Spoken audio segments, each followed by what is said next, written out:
Welcome in, day late and dollar short. This is Load the Box Vikings. I'm your co-host Will Goodwin. With me, as always, Jordan Hawthorne. Jordan, it's a victory Monday. We're in better spirits today than we might have been had KJ Osborne not hauled in that game-winning touchdown pass from Kirk Cousins yesterday with under a minute to go. I was at the game, and some folks in front of me left the building after that controversial no call on Adam Thielen, where we did not convert the Really? fourth down. It wasn't a ton of people leaving, but there were some people leaving. And you could almost feel like the energy had left the building, but we had one last drive in us. So, Jordan, I want to start it with you. First, how you doing today? I am doing great. It is a beautiful day to be a Vikings fan. I think pre-show, pre-gaming, whatever text or whatever. I was telling you like the Jefferson tracker is going away for the time being. We'll see where it's at after London, but for a week. We're gonna go ahead. We're gonna put it to bed, and it has been replaced with my QB watch for 2023. I've got five guys up there who have caught my eye for this upcoming draft. But I mean, I know it was an ugly victory. How are you not happy with a dub? Like, I mean, how can Yeah. you not? You're 2-0 in the division. You're 2-1 on the season. You have the same record as the Buffalo Bills and the Kansas City Chiefs and the Green Bay Packers. I'm happy. I think Yeah. there's stuff to build on. There's a lot to build on. For sure. For sure. And you mentioned your QB tracker. You are a known Kirk Cousins. Not I wouldn't quite call you a hater, a critic maybe is a I, better tr- I term. just I just try to be objective, and I Yeah. have the stance, and I don't know if I've ever said this since you have come onto the show, but it's not that I hate him. It is just that I think he has a ceiling, and I think he is inconsistent, and I think that he won you that game yesterday. He did. He made that throw. He made some throws. He didn't lose you the game, and he ended up making the play that wins you the game.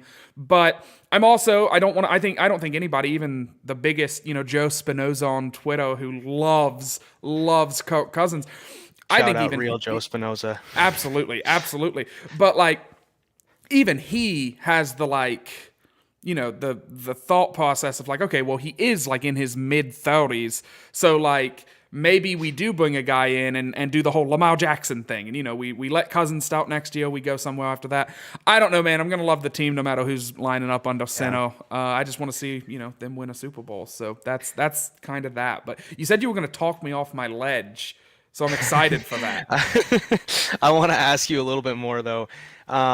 Regarding Cousins, the offense, or some things that, it was an ugly one. It wasn't a pretty game. What were some things that maybe concerned you about our 28-24 victory over Detroit yesterday? Yeah, well, I think that kicking it off, I think we should go with the defense. I'm sorry, with the Sure. offense. Yeah, yeah. I pulled up our like notes and everything, and I just can't read. Kicking it off with the offensive side of the ball, I want to point out the negative to Stout, and then move on. And the negative is, and there is a slight defensive take in here, so I apologize.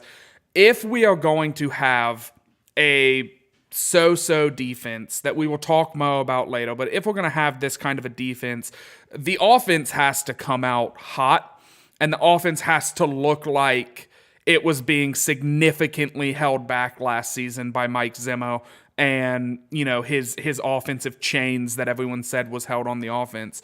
Like I said, incredibly happy about the win yesterday, but I mean, at the end of the day, Mike Zimmer's offense could put up these performances that I think we've seen, the Vikings put up. I mean, we 23 points, and then we scored 7 points, and then I can't even remember the exact final yesterday. I want to say it was 28-24. Is that yeah? So and then 28. So yeah, yesterday would have been an elite day for the Vikings offense last season.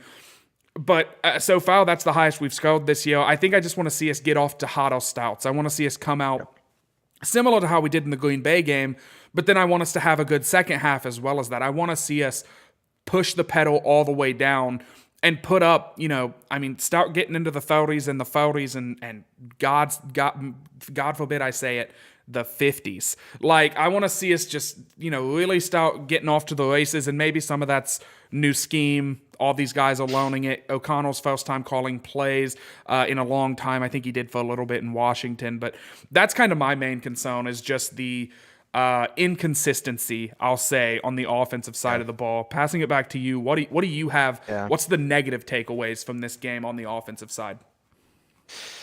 Yeah, no, that's kind of I think where probably a lot of Vikings fans are today. A little bit of head scratching of why can't this offense score more at will, especially against, Detroit's defense isn't exactly the 1985 Chicago Bears. Um, Now, granted, the Lions did have a good scheme and a good, game plan yesterday for Justin Jefferson, and they took away our receivers pretty well. Um, but yeah, I mean, is not exactly the most prolific offensive output, and we haven't seen it much this year. So I think your take is reasonable, and probably on par with many Vikings fans today. I think for me, one that I think a lot of fans, at first blush are going to be concerned about, and is the Justin Jefferson piece of. I think in Philadelphia he had something like 48 yards, and last night or yesterday afternoon he had 17, if I'm remembering Yeah. properly, and so that's not very good in terms of an output. He only had 4 touches. I think he had a drop or two yesterday as well. Um, so there's some things that at first blush people are concerned about, and I have a little bit of concern with, but overall, it's not a huge concern to me because I think with Jefferson, I think you might have even made a comment about it on Twitter, how he has this his demeanor after the games, he's just not worried about it. And he obviously he talks a big game and he talks about breaking records and he wants to get to 2000 and all these different things that he has personal goals for, but at the game yesterday, the person who was the first one after that KJ Osborne touchdown, the stadium's going crazy. First of all, he runs over and greets Osborne. And then immediately thereafter, he runs to the bench, as the celebration in the stadium is beginning prior to that kickoff. He's taking off his helmet, waving a towel, getting the crowd amped up. Um, at looking at the stat sheet, he didn't do anything, from a stats perspective to win that game, but I think he understands the grand scheme of things. And so his perspective and his demeanor, it just makes me not worry about him. I think he's mature enough to where um, he can handle, these little blips, if you will. Yeah. Um, and the other thing too, maybe to address your concern that is a little bit of a concern still is, okay, so why isn't he getting the touches? Why isn't he getting the separation? Part of it yesterday was Detroit did a really good job of kind of disguising, if you will, double coverage on him. It would show single coverage at the snap, but then they would have a lot of help over the top on his side of the ball. And there's the Adam Thielen made a comment post game about how he had never been held that much in his entire life. I think that was true a lot of the game. The Lions cornerbacks were very handsy and very aggressive. Some were called, some were not. But I think that played a part in it too. But, struggling to get separation, a little bit of a concern. But I think we also need to remember that this is week 3 of a completely new offensive system, in which guys are still trying to get their footing. That Green Bay week where Jefferson, went off for 180 and had the world on notice, I think it gave fans maybe a little bit of a false expectation as to what we should look for every week. And so I think we need to have a little bit of perspective with that. And I'll get to the bright side, in a second here. Or maybe I'll just transition into my bright side in the offense and I'll hand it back to you if you had anything that Absolutely. you wanted to comment on. For me, it was just the emergence or reemergence of Thielen and Osborne.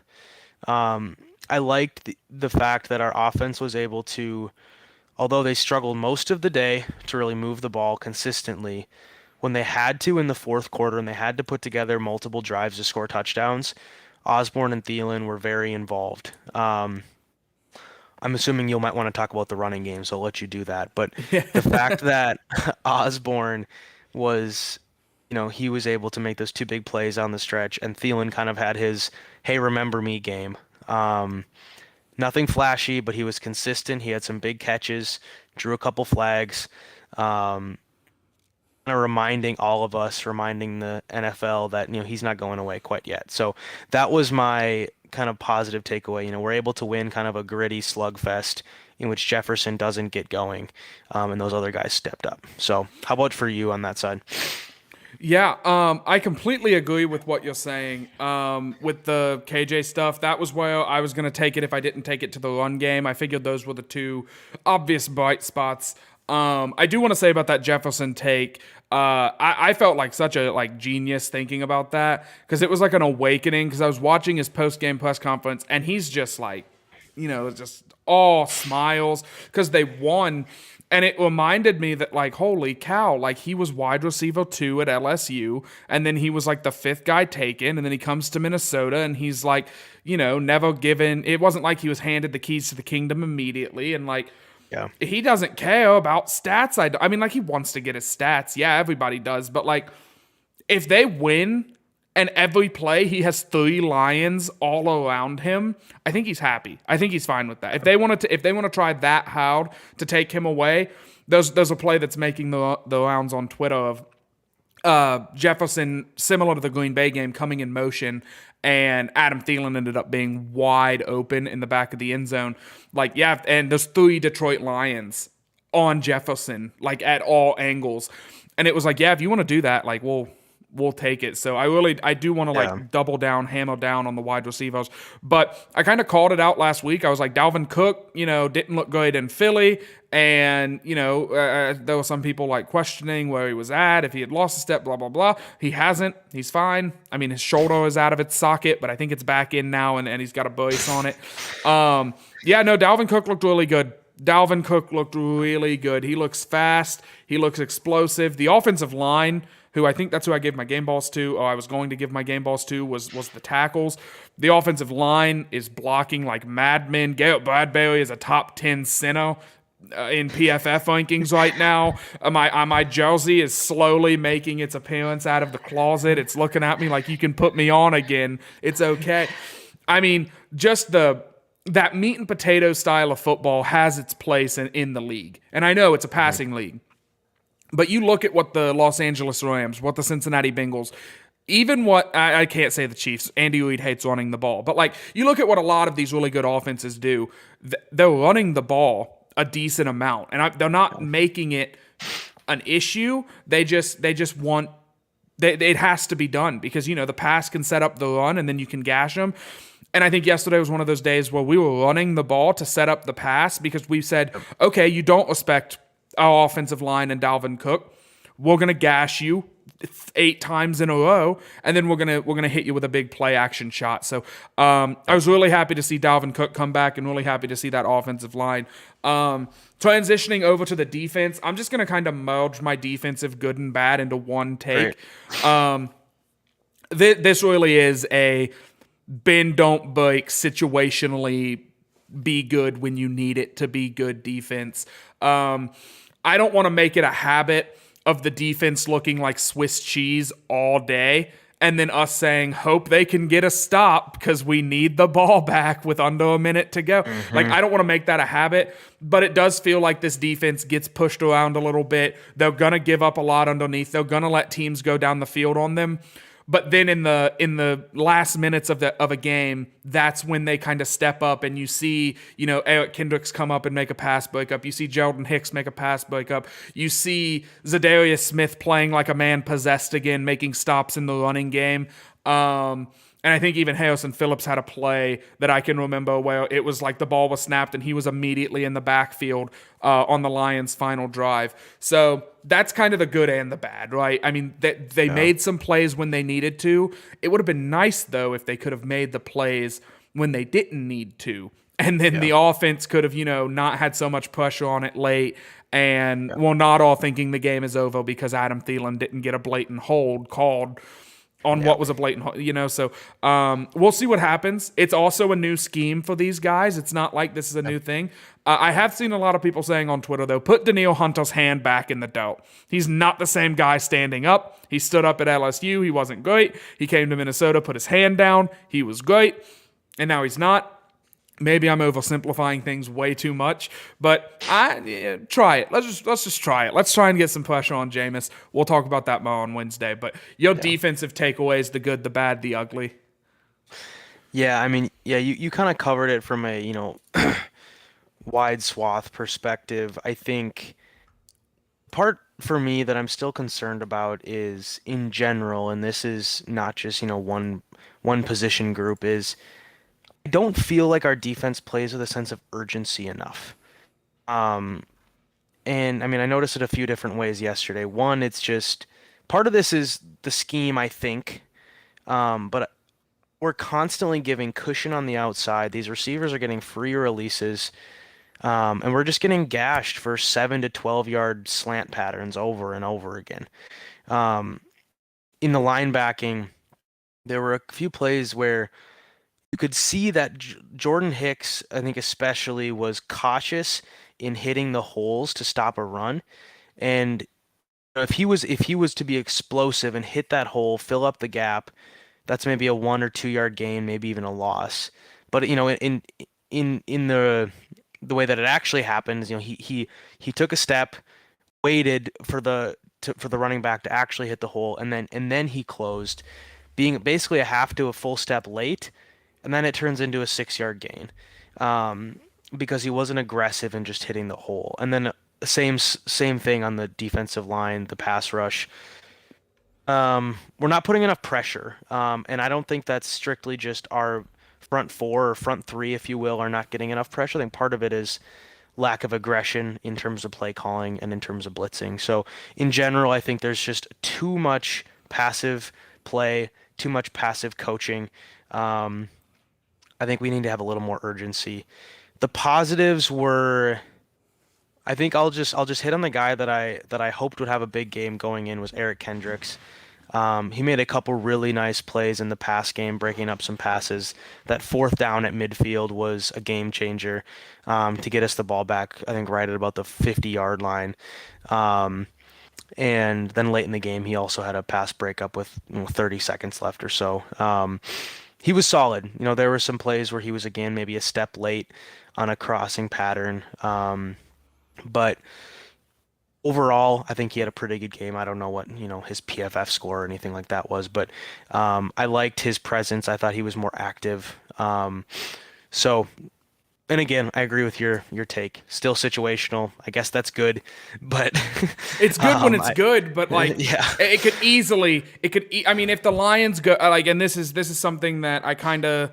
I don't know if I sent it to you. I don't know how I said this, but I've been thinking this. Like, if the Lions go for it instead of kicking that field goal at the end of the game, do we lose? Or does the defense rise to the occasion? We'll never know. We got the win. We'll take it. We'll run away with it. But like, yeah, that game easily could have flipped on its head, and the Lions could have been celebrating, getting to 2-1, first place in the division, first road win in however long, because our defense just wasn't good in that moment. And I feel like right now it almost feels like a coin flip.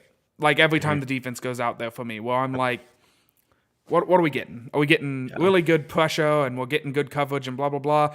Or is Amon-Ra St. Brown or Josh Reynolds just going to be streaking all alone down, past the first down marker, getting a 20-yard catch? So, I mean, it's frustrating, but I don't know. yeah. We'll see. Kind of my last thoughts here, and then I'll let you shut us down, and we'll resume again back on Wednesday to talk about London and the Saints. Um, we talk about the new schemes, and we talk about the growing pains, and I'm the first person to typically bring those things up kind of as an excuse for maybe slow progression of where we'd like them to be. And I think maybe the thing that it's sort of a double-edged sword with this is, yes, it's only been 3 weeks, but the way that the NFL season works is You only get 17 of them, and so you only have so many times to slip up and to not perform at your potential. And the Vikings have a schedule this season that is favorable, that maybe gives them a few more mulligans in the terms of, if you play a poor game, you can still eke one out against the Jets or the Giants at home or something. And no disrespect to the Giants, but I don't think they're a true 2-0. That's a whole nother thing. Um, but um, so that's kind of my concern with even my own takes of, well, it's a new scheme. It's like, yes, it's a new scheme, but it's there's only so much time for growing and everything to happen if you want to be a contender this season. So you got to start seeing some proof in the pudding here, in terms of more consistency, more prolific, explosive plays on offense.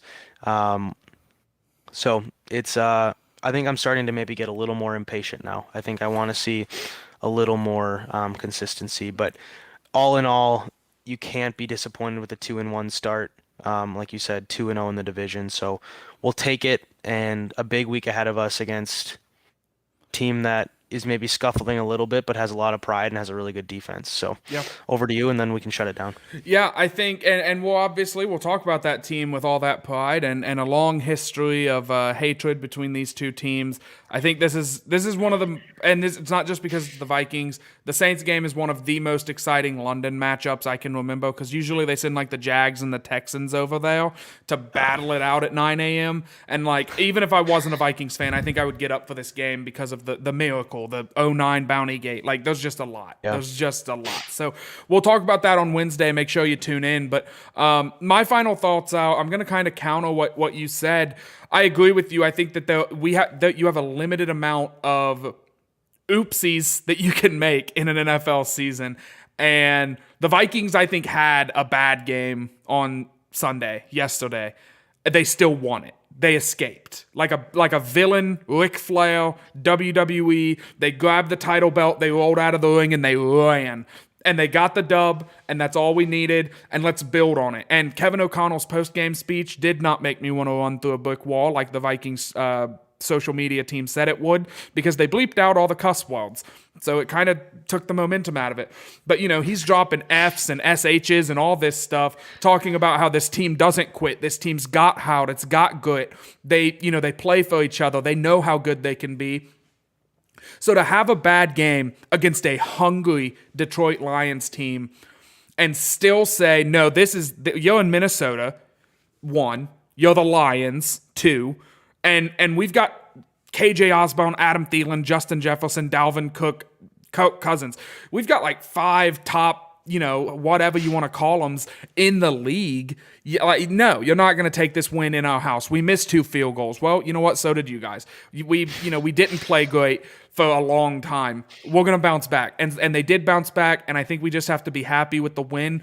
And we hope that as the season progresses, they don't have so many of these wishy-washy, I think I said oopsie games, like where they're like, oh yeah, we just didn't have it.